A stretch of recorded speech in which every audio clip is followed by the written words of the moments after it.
Yo, what's up guys? We got the new dungeon Infrared coming, and with that we will have a new thing to farm potentially. But should you be changing to farming this? Because we do know it's going to be giving the new sets, and the new sets are mentioned somewhere over here at the bottom. Yeah, File, Fatal, Seal, Determination, and Enhance. It's not the worst, but it's also definitely not the best. And sure, a lot of people do say Violent is king. Sure, Violent kind of is king, but why is Giants the most farmed dungeon and not Dragons? Well, the main thing is that the Dragon's drop table is 6 different runes and the lowest of them is Violent, whereas Dragons, they have a 5 drop table and the lowest is Despair, so getting Swift is a lot easier in there. But technically, the one-to-one translation for any of these dungeons, they all have the exact same drop rate as one another for all of the things they have.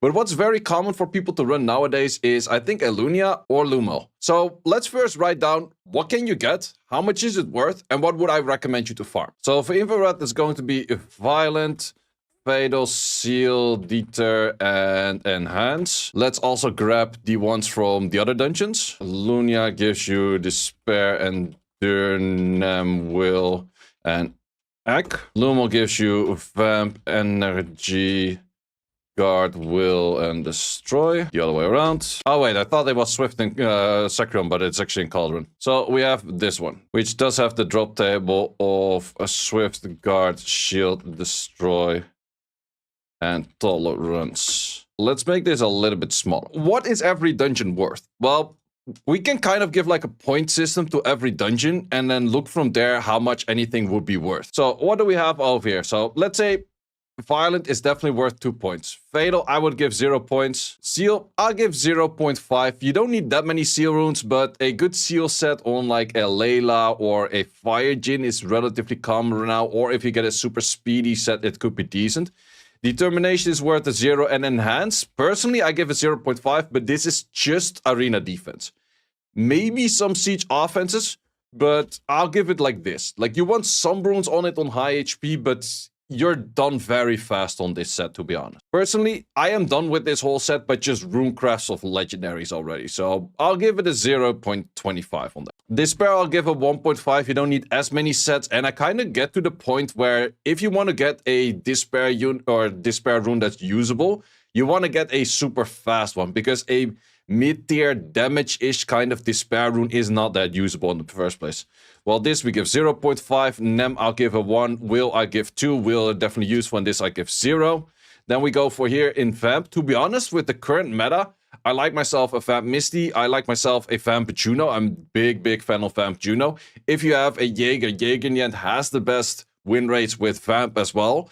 So there are more and more Vamp units that actually make it to the table, which makes it where getting more and more Vamp runes in is actually pretty interesting, especially against those heavy bruiser annoying bullshits. If they don't have healers and you have one Vamp unit, it's actually really good. So I'll give Vamp a 1 definitely. I'm actually tempted to give it a 1.5, but you don't need that many Vamp runes, so I'll give it a 1.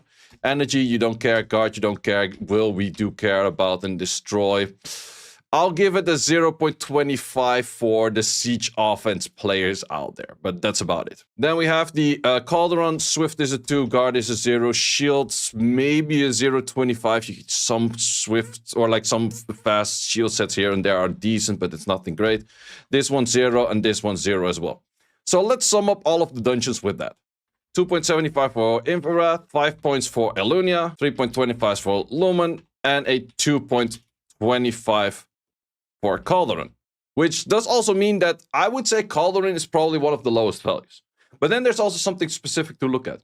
If you get a Despair rune, and as I mentioned before, I have a really great example on my account, which is a very good ancient Despair rune, but it is not even used that much because it's just simply not having the right value what you're looking for.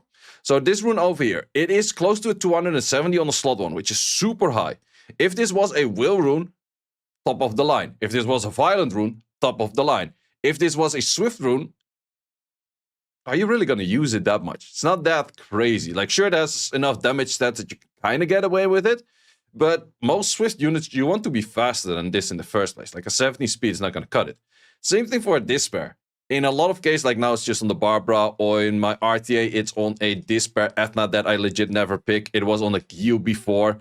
It's just on units that you're not really using altogether. And That is the issue with Despair, and therefore I might even lower the value of Despair, because Despair, the only thing you actually want with Despair are a bunch of runes that look like this, 33 speed. That is where you can get your Heigang to a new fastest set, or whatever other units. There's a lot of units that want to be Despair fastest set, but therefore only super fast sets are actually value on Despair, and anything else is not that high of value. Whereas Will doesn't have that problem. Violent doesn't have that problem. And it also does kind of show over here that the overall best dungeon for a lot of people is going to be Alunia. I recently actually switched to Lumen. Also, in general sense, you don't want to be switching too often, because then you don't have the grindstones for one dungeon, you maybe don't have enough spaces to get all of those grindstones for the other dungeon, and blah, blah, that kind of stuff. So I would say that Alunia is probably still the best for a lot of people. However, recently I have been switching myself to Lumen. And why is Lumen for me the one that I recently switched to? Is because my Despair value is getting lower and lower. As I mentioned, I don't really care that much. For me, actually, the Despair value is more this. Oh, wait, why is the Endure on that? Why did I put 0.5 on the Endure? Not worth 0.5. You're 4.5. Sorry, missed that. But for me, the Despair value is closer to this. Or maybe even more around this and even this. Because for Nemesis, I'm kind of on the same point. And that makes this actually lower to a 3. So these were not necessarily final scores on that. And that is for me where currently I feel like getting more value out of Lumo. Because also for me, getting a few good Vamp runes, because I never farm Necro. And that's also definitely a thing to keep in mind. If you're never farming Necro, you don't want to be getting your runes that you already get somewhere else. So if you're farming Giants only and you go into Cauldron, you're really going to be lacking on Will runes. You're really going to be lacking on Violent runes. But also if you go to Infrared and you're just doing Giants and Dragons but never Necro, you are going to be lacking on Will runes. You are going to be lacking on Nemesis runes. And in the end, those are really good runes as well. And that is the reason for a lot of people, I would recommend to farm either Alunia or Lumo, and do not farm the Infrared and do not farm the Cauldron. And that's just a simple fact to it. That is my recommendation. In the end, what you do is up to you. Let me know in the comments if you're actually planning to go for this. I wouldn't be against this if you actually think like, hey, I could use some use of like a few good seal runes, or I could do a few good enhanced runes. Because in the end, where do you get your seal or enhanced runes? Well, your seal and enhanced runes are the ones that you get over here for Spiritual Realm, and I would never recommend anyone to ever farm Spiritual Realm. But say, this is where you get the runes of fight, and you have so many fights. Why do you not farm this for fight runes?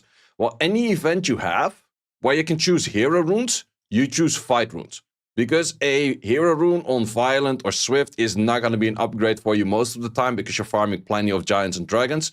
But a hero fight rune is most likely an upgrade, or at least something you can use. And that is the main thing that you're looking at. Fight runes just have to be usable. They don't have to be quad speeds. They don't have to be super high attack, crit damage, blah, blah, blah, that kind of nonsense. It just kind of has to be there. And therefore, hero runes on fight are definitely more than enough. And therefore, you never actually have to farm fight runes. But then the enhanced runes, for example, if I want to make a super annoying tanky Leo on my arena defense, you can go for triple shield, sure. But if a Tiana goes with an S3, all of my triple shields are gone. However, if I do a set something like this is not going to be my best set, but just an idea of it. I have some decent runes at this, 41 over there, 35 over there, 30 over there. And then we're going to go for this one I still have to up. That's one that I got recently. This one and this one. Then we're looking at a plus 41k. But besides the 41k that I give to this and 1k defense, almost, a little bit less, we also give the whole team 24 HP. That is another lead of another unit, or like half a lead of another unit. So those kind of runes for arena defense are super, super strong. And therefore I recommend everyone to have at least a few of those. And the thing is with seal, and therefore maybe the seal value also kind of goes down to 0.25. Seal, you kind of just want to have like a super fast set on it, something like this is my only fast seal rune that I have. But any other seal rune that's like 19 speed or 9 speed or whatever, it's most likely not going to get used. Because you want to use seal when you already guarantee the outspeed on the enemy, and therefore you don't need will runes. So in the end, the numbers that I give to this are based on my account. Your account might have very different numbers. If you're not sure about what you should be farming, I would recommend make a simple table like this yourself as well and fill in the numbers how it would value for you. And based on that, you can make your decision of saying what would be best for you to farm. And therefore, I switch from Elunia to Lumon right now, simply because I do want to get some more vampire runes in, and that's pretty much it, because I'm kind of okay on this pair right now, except for getting more quad speeds on this pair, but those are super rare, and that's also a thing that you want to be looking at. If you get a Swift rune, is the Swift rune usable? If you get a quad HP on a Swift rune, is it usable? Not really. If you get a quad HP on a Will rune, it's probably really darn good, because Will runes are a lot more flexible than Swift, because Swift is simply just speed chasing. And sure, you can go next level speed chasing on this thing and thinking like, I'm gonna get the 37 Swift rune on that kind of stuff. Probably you're never gonna get it, because getting 37 Swift runes is way more rare than any LD5. I would even say that a 35 on a normal rune is already more rare than an LD5. By probably a 20x. By probably 20 times. Because if you ask the regular like endgame player, G3 high up player, how many 35 speed runes they have compared to how many LD5s they have, they probably have somewhere between 10 and 20, maybe even 30 LD5s. And most likely only one rune that is 35 or even 0. That is how rare that is. So if you're chasing those, sure you could get it. Sure you could get like a 32 or 33. Those are still like super usable, super good. But you're really focusing on something that you're probably never really going to get. Whereas if you spread your win chances a little bit more, where Elunia is the best of spreading win chances, because in the end, it only has 2 useless sets, whereas most others have like 3 or even 4 useless sets. It just gives you better odds of actually getting something you will be ending up using. So personally for me, and I'm going to be switching to the violent one, nope, I will be staying in, and the answer is nope, I will be staying in Lumon for quite a bit longer. After I'm kind of done with vampire runes, because there's going to be a time that I'm saying, okay, I'm good on vampire runes right now if I get a good upgrade on my Juno. Because in the end, if you do look at my Juno, it's just a 182. This Vamp Juno outperforms this Juno. Wait, let me show you. The Vamp Juno on the current stats outperform this Despair Juno that is way faster. And why is that? Vamp Juno is just crazy good at the moment, and it's a lot less RNG. Because Despair Juno's good if it despairs all the time, but yours is probably not gonna do it. That's for the enemy, right? Hope you enjoyed this video, learned a thing or two. I'm looking forward to the patch. I think the patch will probably happen tomorrow if you're watching the video today. If the patch does happen tomorrow, I'll be live and I'll be testing all of those new 2As. Also, we'll be making a video on the 2As itself. After the 2As are tested for a bit, I will be making a new tier list on 2As. Good thing that I did not do that in January, but I will definitely do that when the new 2As are released and kind of tested out. I have a lot of 2A material right here, or at least a lot of these energies, so I can be making a fair bit of 2As if I want to. I'll just delve them on whatever I want to delve them on, but at least I can make a copy of each to kind of give a test to the ones that seem usable. So if you want to stay tuned to videos of that, subscribe to the channel. You know where to find me. See you as always in the next one. Thanks for watching. If you would like to see more guides, join the Discord and check out the content tab for the guide video archive, which contains all of the guides that you might need. Hope to see you there.